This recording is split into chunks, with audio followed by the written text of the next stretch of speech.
যে daily star এবং প্রথম আলো তারা কিভাবে ভারতকে আমাদের দেশে তারা কিভাবে সার্ভ করে থাকে, তারা কিভাবে একটা সফট ফ্যাসিজমকে সার্ভ করে এবং তারা কিভাবে ভারতের আধিপত্য বাংলাদেশকে প্রতিষ্ঠা করার ক্ষেত্রে তারা কিভাবে সহযোগিতা করে। ভবিষ্যৎ সরকার বা আমাদের বর্তমান সরকার তাবলিগ জামাতের ব্যাপারে তাদের নীতি কী হওয়া উচিত?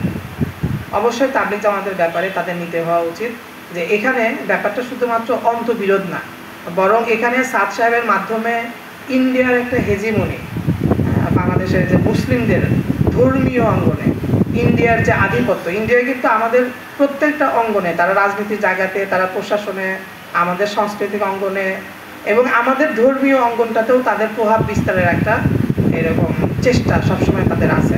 তো বাংলাদেশের ধর্মীয় অঙ্গনে তারা যেভাবে প্রভাব বিস্তার করে তার মধ্যে একটা তাদের মূল একটা অনুষঙ্গ হচ্ছে যে এই বিভিন্ন দরবার শরীফ, বিশেষ করে মাইজ ভান্ডার দরবার শরীফ। আমরা জানি যে এই দরবার শরীফের সাথে ইন্ডিয়ার দূতাবাসের কেমন গভীর সম্পর্ক ছিল।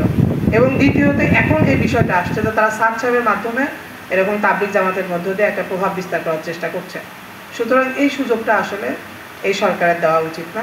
এই সরকারের উচিত যে তাবলিগের যেটা মূলধারা, এবং আমরা একটা শব্দ সবসময় দেখি যে জোবায়েরপন্থী, সাদপন্থী, এই শব্দগুলো আসলে ঠিক না। সাদপন্থী এটা ঠিক আছে, কিন্তু জোবায়েরপন্থী বলে আসলে কিছু নাই।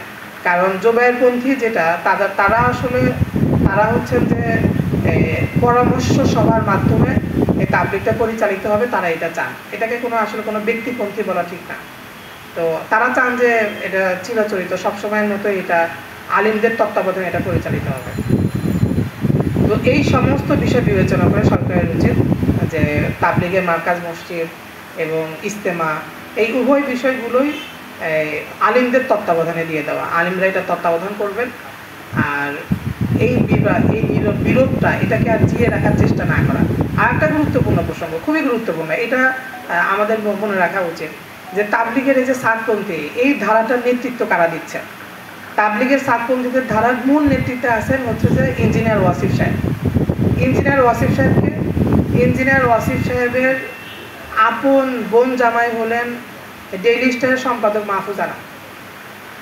আমরা জানি যে ডেইলি স্টার এবং প্রথম আলো তারা কিভাবে ভারতকে আমাদের দেশে তারা কিভাবে সার্ভ করে থাকে, তারা কিভাবে একটা সফট ফ্যাসিজমকে সার্ভ করে এবং তারা কিভাবে ভারতের আধিপত্য বাংলাদেশকে প্রতিষ্ঠা করার ক্ষেত্রে তারা কিভাবে সহযোগিতা করে।